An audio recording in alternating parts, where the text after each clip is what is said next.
Welcome back to Philosophy Friday, fellow truth seekers, here in our study hall. Today, we're diving into something, kind of personal, but also, surprisingly philosophical, how we understand and experience sexual truth. Think about it, what even is sexual truth? How do we even know it when we see it? It's a question people have debated for centuries. And it gets even more, intriguing when you realize there are two totally different approaches to it, two paths to understanding, yeah, each with its own rules and rituals and even, maybe even pleasures. Okay, you've got me hooked. Two paths to sexual truth. That sounds like the start of an epic philosophical adventure. What are these mysterious paths? On the one hand, you have ars erotica, a tradition where truth is found in the experience itself, in the pleasure of the body, the senses, the connection. Imagine like a secret society of pleasure, knowledge passed down from master to student, almost like an apprenticeship in maximizing joy. This was the dominant approach in ancient cultures like China, Japan, India. So it's about learning from the masters, not just like reading a textbook. It sounds almost spiritual, like a kind of sacred knowledge, passed down through generations. But how did we get from secret pleasure societies to, well, whatever we have going on today? That's where Scientia Sexualis comes in, and this is where things take a fascinating turn. Instead of pleasure being the source of truth, we shifted to a system where truth is produced through confession. Think about it, the idea that we reveal our deepest truths by, confessing our desires, our experiences, our anxieties, even to someone in a position of authority. So instead of a master of pleasure, we now have an interpreter of secrets. But who became these interpreters? Did we all just start, randomly confessing our deepest desires to anyone who'd listen? Well, it started with the Catholic Church, believe it or not. The act of confession was, already central to their faith, but it began to take on a whole new meaning when it came to sex. Suddenly, the priest wasn't just absolving sins. He was becoming a kind of, expert on sexuality, interpreting confessions to determine what was normal, what was sinful, and what needed to be corrected. So from the hushed whispers of a pleasure master to the confessional booth, that's quite the shift. But did it stay within the church? Or did this whole confession as truth thing start to, leak out into other parts of society? You guessed it. Confession wasn't content to stay within the confines of the church. It started to seep into education, child rearing, and most notably medicine. And this, my friend, is where things start to get really interesting. Oh, I can only imagine. Yeah. You're talking about the Victorian era, right? I've heard whispers about some pretty wild theories about sex and health from that time. Oh, you have no idea. Doctors became utterly obsessed with what they considered sexual aberrations. I'm talking about some truly bizarre theories connecting sex to illness, insanity, even physical deformities. Okay, I'm on the edge of my seat. Give us the juiciest example. What kind of crazy theories were they cooking up? Well, brace yourself, because this one's a doozy. They genuinely believed that masturbation could cause blindness, not to mention epilepsy, insanity, and a whole host of other ailments. They even invented these elaborate contraptions to prevent nocturnal emissions. Wait, seriously, they thought a little self-love could make you go blind. That's, wild. And a little bit hilarious, if I'm being honest. It sounds absurd to us now, but it highlights the deep anxieties surrounding sexuality at the time. Sex was seen as this potent force capable of causing chaos, if not strictly controlled. And this fear, in a way, fueled the Scientia Sexualis system. They needed to understand it, to categorize it, to control it through confession and analysis. So the more they feared sex, the more they obsessed over it, trying to, dissect and analyze it like a specimen under a microscope. But in the process, didn't they also create something new? They did. It's fascinating, isn't it? In their attempts to, categorize and control sexuality, they ended up shaping the very concept of sexuality itself. And this is where we get to a truly mind-blowing realization. The idea of sexuality as we know it today, it wasn't always around. Hold on, are you saying that sexuality is a modern invention? Yeah. I mean, people have always had sex, right? So what exactly are you getting at? You're right. People have always had sex, but the way we understand it, categorize it and experience it as a distinct aspect of our identity, that's something that emerged through the Scientia Sexualis lens. Before this, there was no overarching concept of sexuality that tied together desires, behaviors, and identities in the way we do today. Wow, that's a huge idea. So by trying to control and define sex, Scientia Sexualis actually created this whole new category of human experience.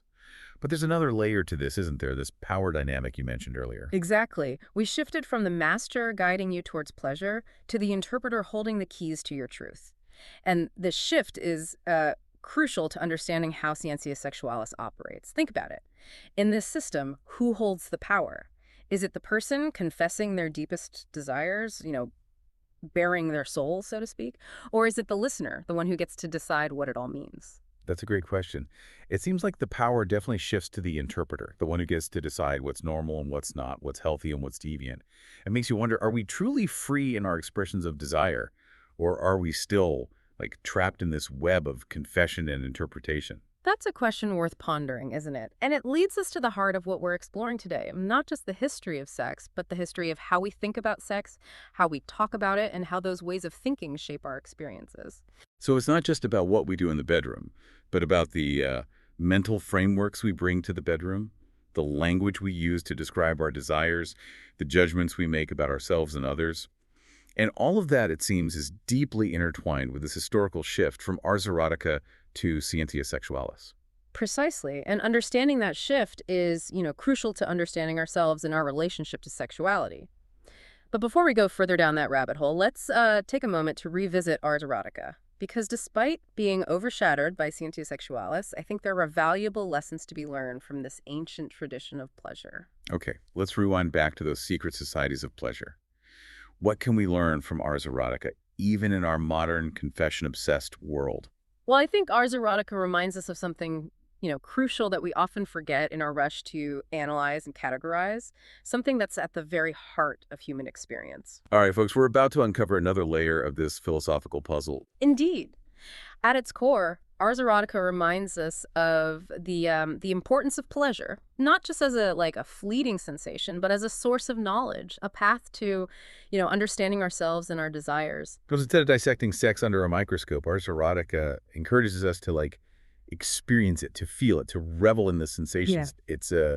It's like a completely different way of knowing. Exactly. It's about connecting with our bodies, with our senses, with the energy that, flows between us and our partners. That's fascinating. Yeah. But I can't help but wonder, doesn't this focus on pleasure clash with our modern emphasis on, consent, safety, and responsible sexual practices? Yeah. Can those two worlds coexist? That's a great question. And it's important to acknowledge that ars erotica, as practiced in some ancient cultures, didn't always prioritize consent and ethical behavior in the way we do today.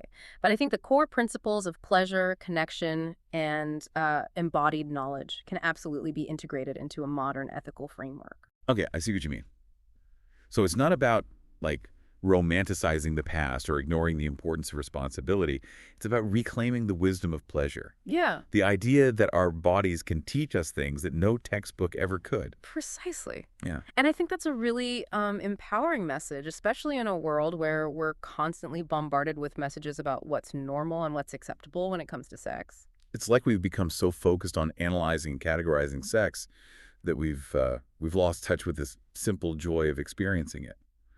But if we can find a way to, blend the best of both worlds, the embodied wisdom of ars erotica, the critical lens of scientia sexualis, perhaps we can create a more holistic and fulfilling understanding of sexuality. I absolutely agree. It's about finding a balance. We can acknowledge the insights gained through, scientific study and analysis while also recognizing the importance of intuition, pleasure, and personal experience. So how do we actually strike that balance? What would a modern-day ars erotica infused with the ethical considerations of our time look like in practice? Well, imagine a world where sex education isn't just about anatomy and avoiding STDs, but also about exploring pleasure, communication, and the different ways our bodies experience desire. It's like teaching people to be fluent in the language of pleasure, not just the mechanics of sex. I love that idea. But how do we bridge the gap between this, theoretical ideal and the reality of our often, confusing and contradictory sexual landscape? I think it starts with challenging the assumptions we've inherited from Scientia Sexualis. Those categories of normal and abnormal, healthy and unhealthy, they're not, set in stone. They're constructs shaped by history, culture, and power dynamics. So instead of accepting these labels as, gospel, we need to critically examine them, to ask ourselves where they come from and who benefits from them. Yeah. It's like deconstructing the matrix of sexual norms. Exactly. And once we start to see those categories for what they are, human constructs, not objective truths, we can start to create our own definitions, our own understandings of what feels good, what feels right, what feels authentic to us. It's about reclaiming our agency, our right to, define our own experiences, our own desires, without judgment or shame. And maybe, just maybe, that's where true sexual liberation lies. Not in adhering to, like, a rigid set of rules, Hmm. but in embracing the full spectrum of human experience. I couldn't have said it better myself. And I think that's where the wisdom of ars erotica can be, incredibly valuable. Mhm. It reminds us that pleasure is not something to be feared or controlled, but something to be explored, celebrated, and integrated into a holistic understanding of ourselves. It's about honoring the body as a source of knowledge, not just a vessel for procreation or a site for analysis. But before we get too carried away in our celebration of pleasure, I think it's important to, acknowledge the potential pitfalls of romanticizing ars erotica. Oh, absolutely. We can't just throw out all the insights and advancements we've gained through Scientia Sexualis, the pursuit of knowledge, the importance of consent, the need for ethical guidelines. Those are all valuable contributions. Right? It's not about choosing one over the other. It's about finding a way to, like, weave them together, Yeah. to create a tapestry of sexual understanding that is both nuanced and liberating. But how do we actually do that? How do we bring these seemingly disparate threads together? I think it starts with open and honest conversations like the one we're having right now. It's about sharing our experiences, challenging assumptions, and creating space for multiple perspectives. It's about recognizing that there's no one-size-fits-all answer when it comes to sex and sexuality. So instead of searching for a singular truth, we need to embrace the multiplicity of truths, the diversity of desires, the richness of human experience. And perhaps in that embrace, we can find a way to integrate the wisdom of both ars erotica and Scientia Sexualis. I think you've hit the nail on the head. It's about holding those seemingly contradictory ideas in tension, recognizing the value of each, and creating a more nuanced and holistic understanding of ourselves and our desires. That's a powerful image, holding those contrasting ideas in tension, allowing them to, inform and challenge each other. It's like a dance between the head and the heart, the mind and the body. And it's a dance we're all invited to participate in because, in the end, the journey of sexual self-discovery is a deeply personal one, but it's also a collective journey, one that we undertake together, sharing our stories, challenging our assumptions, and creating a more expansive and fulfilling understanding of what it means to be human. I love that. It's a reminder that we're all in this together, navigating the complexities of desire, pleasure, and connection. And with that thought in mind, we're going to move on to explore how these ideas about ars erotica and Scientia Sexualis play out in our modern world. Right. Let's dive in. We've been on quite the intellectual adventure, haven't we? Exploring these two contrasting approaches to sexual truth, ars erotica and Scientia Sexualis. It's been a fascinating journey, yeah, tracing the evolution of how we, understand and experience desire, from those ancient pleasure masters to modern-day therapists. And I think we've uncovered some truly thought-provoking insights along the way. We've certainly challenged some assumptions, haven't we? I mean, who would have thought that something as like personal and private as sexuality is so deeply intertwined with history and culture and power? Right. It's a reminder that nothing exists in a vacuum. Even our most intimate experiences are, shaped by forces larger than ourselves.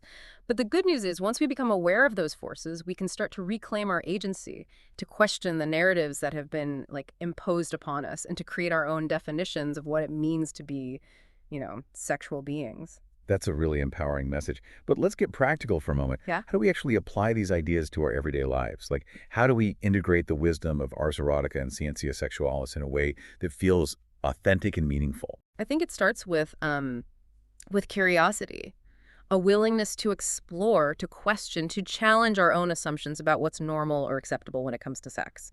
It's about recognizing that there's, no one-size-fits-all answer, no single path to sexual fulfillment. So instead of searching for a rule book, we need to cultivate a sense of self-awareness, Yeah. a willingness to listen to our own bodies and our own desires. Exactly. It's about becoming our own experts, our own interpreters of our sexual experiences. And that might involve seeking out knowledge from external sources, from books, from therapists, from educators.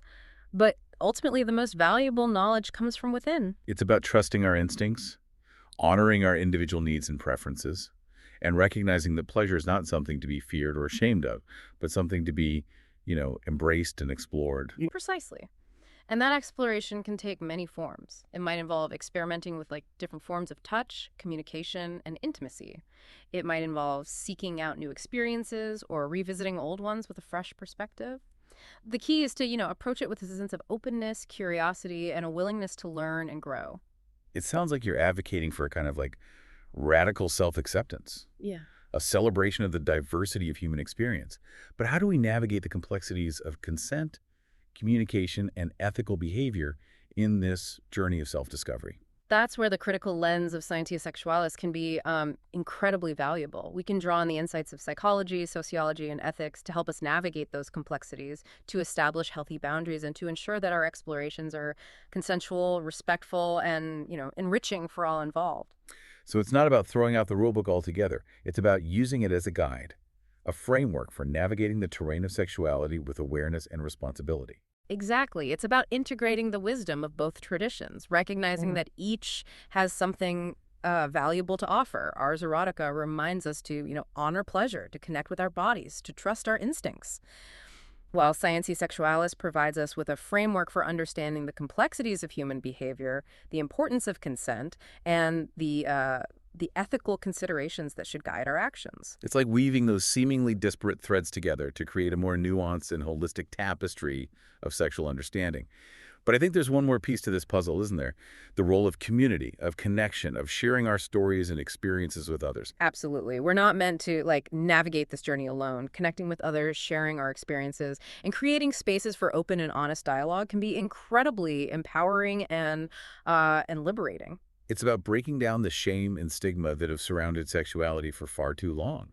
It's about creating a culture where we can talk about these things openly and honestly without judgment or fear. And I think that's where the real magic happens. When we come together, share our stories, and support each other on this journey of self-discovery, we create a ripple effect that can transform not only our own lives, but the world around us. So it's not just about individual liberation, it's about collective liberation, about creating a world where everyone feels empowered to embrace their sexuality fully and authentically. Exactly. It's a beautiful vision, isn't it? And I believe it's a vision worth striving for. I couldn't agree more. And on that note of hope and possibility, I think it's time to wrap up our deep dive into Ars Erotica and Scientia Sexualis. But before we go, I want to thank you, dear listeners, for joining us on this intellectual adventure. We hope this conversation has, sparked some new ideas, challenged some assumptions, and perhaps even inspired you to embark on your own journey of sexual self-discovery. It's been a true pleasure exploring these ideas with you. Remember, dear listeners, the journey is ongoing. Stay curious, stay open, and keep those conversations flowing until next time.